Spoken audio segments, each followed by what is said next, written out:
Hey guys, welcome back to another One Candle Paranormal Case File. Here with your host Vic Whately. And Marcus D.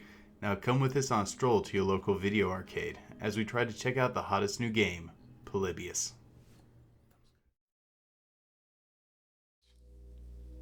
In 1981, in Portland, Oregon, people visiting arcades, gas stations, and even a few bars reported seeing a new game mysteriously showing up. The game was called Polybius, and although no one anymore can remember how the game was actually played, what people can agree on was that it was incredibly popular. Actually, the game was so popular, it left other games collecting dust as lines would form out the door and fights would break out over who would play it next. After playing it for some time, though, some people reported getting sick, having memory loss, insomnia, and even hallucinations. Although this didn't affect the game's popularity in any way. In the early hours of the morning or late into the night, people reported the game was visited by these men in black type figures. Some claimed the men in black were collecting information Polybius was gathering from its players. Maybe the effect the game was having on the players' minds, or even personal information on the game's top players. If these men in black were looking for something, they must have found it, because a month after the game's arrival, it disappeared. No original versions of the game have ever been seen again, and modern takes on the game don't give any credit likely to the original gameplay, whatever it was for. Over the years now, no one's been able to prove the game actually existed. Although some people have come forward claiming to have been part of the original design team, we can only take their word for it.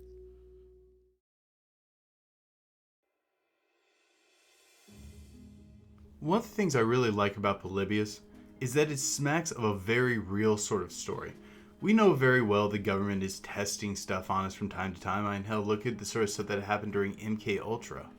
And in this time period, video arcades were very, very popular, and it's a place where you could put down something, test it out, and allow people to come to it, and it would be something that could be very discreet, to look very natural in that sort of location. Also, the Cold War is going on, and a lot of shady stuff was being done at that time. I don't see anything in this case that really screams at me, this is not something that's possible. Yeah, this is totally possible. I mean, the government is already using video game tech in the military. I mean, I was reading an article the other day that was talking about that the new submarines that are coming out for the Navy, they're using like old Xbox controllers to guide some of their periscopes, and the Army is using some of these controllers for some of their devices that they use to like target things like drones in the air. The two big reasons that the government uses video game tech is because, for one, it's incredibly cheap, and two, millennials, we're used to using video game controllers. I mean, we play them all the time. It's just something that we're naturally used to using. So we've already kind of seen the government's willing to use video game tech for their own purposes. And as far as the government willing to experiment on the average person, one of the individuals that was responsible for the MK Ultra experiments, when asked what his thoughts were on the fact that they were experimenting on regular people, his first tactic was to deflect and said, "Do you mean on foreign operatives?" And the interviewer said, "No, I mean on standard US citizens that are unaware of what you're doing." And what he said was, "In all honesty, I really never thought of it to be something of any concern, and I didn't put any thought into it."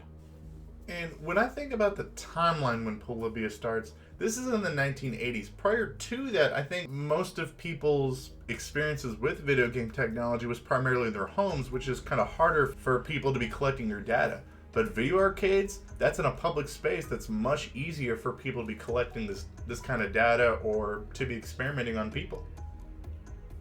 So if you want to look at Polybius from the skeptic perspective, a lot of people think that Polybius is a hoax. The thing you'll see a lot when you look up the story of Polybius is they don't think that it existed. They think that Polybius is made up of a bunch of different stories from kind of the Portland area at the time. Like, they say that if you look in Portland, there was a story about a person who collapsed playing the game Tempest after getting a headache, and another person, when playing Asteroids, trying to break the world record for playing it, got sick, I think got a stomachache or something while he was playing it. That's why people think that the story of Polybius comes from Portland. The other thing you'll see a lot in time too is they'll see that people think that Polybius is a hoax because people think that it was perpetrated by this guy named Kurt Collar. I found that out when we were looking that up. his website was the one that was, as far back as when anybody looks up Polybius, is the first mentioning of Polybius on the internet. And people think that he created the story to kind of draw attention to his website. So one of the big parts about the legend of Polybius is this idea that maybe the game was collecting data on its players, and that's supposed to be really spooky. That's not a new thing.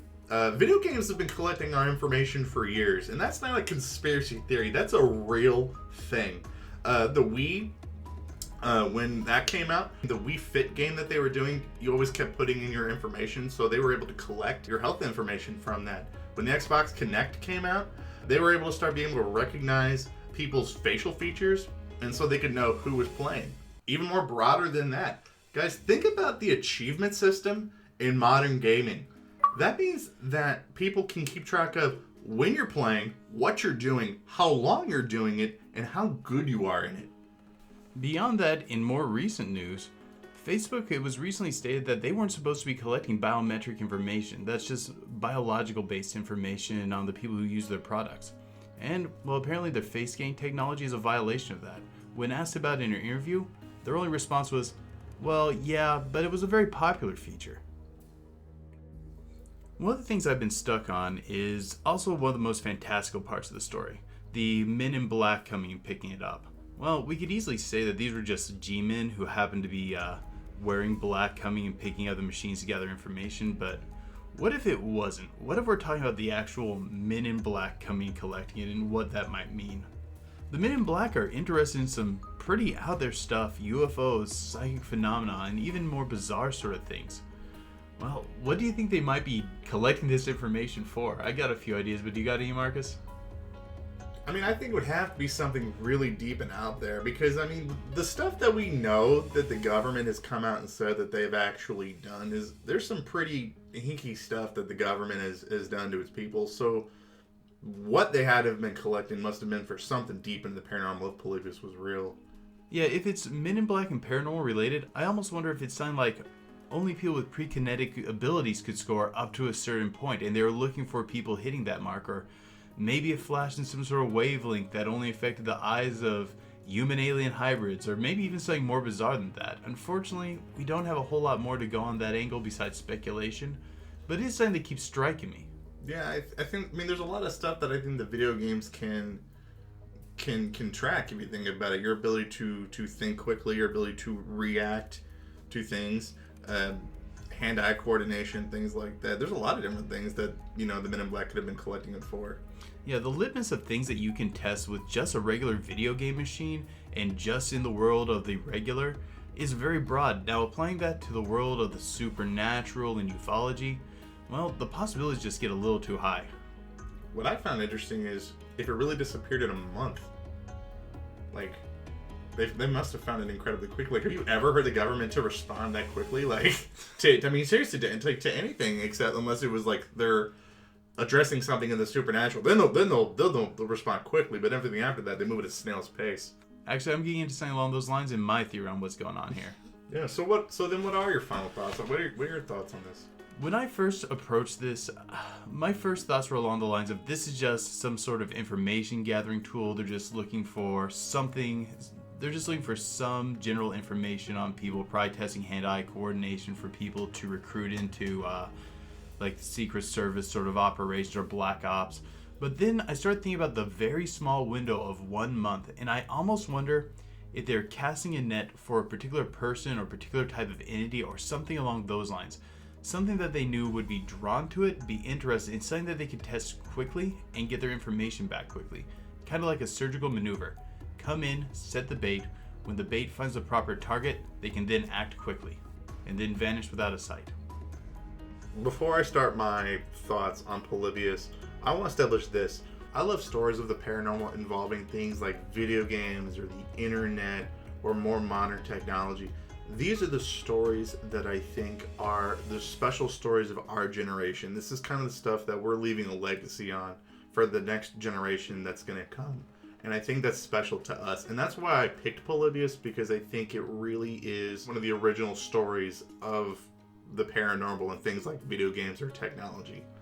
That being said, When I look at the story of Polybius, I have a very hard time believing anything in it is really paranormal. I mean, we've already established the government uses video game tech. They've been collecting our data for years. The G-men going to collect this data. I mean, this is before the internet, so they'd have to go in person. Also, during this time, video arcade games, there were hundreds of them out there. Maybe this was just some game that popped up that wasn't licensed and somebody wasn't getting their money, and that's why the government came and cracked down on it, and that's why there's no record of it, because somebody didn't do what they were supposed to. Somebody didn't file the right paperwork, and that's why there's no trail of it. So for me, I don't really think anything Polybius is that paranormal, but I think it holds a special place in the paranormal for these types of stories. Hey guys, thank you for tuning in to our look into Polybius. I had a great time doing this video. I love stories about things like video games or technology things in the paranormal. I hope that we get to do more of this in the future and we can have more content like this on our channel. And if you guys know of any sort of video game related mysteries or things like that, send it to us. We'll take a look at it. Yeah, we love getting requests from you guys, and a lot of our stuff is fan driven. Well, if you guys enjoy this sort of subject, let us know below. And of course, like, share, and subscribe. It really helps out the channel. Also, if you want to be notified whenever we post new content, hit that bell icon below. But don't forget, keep believing, because we'll keep listening.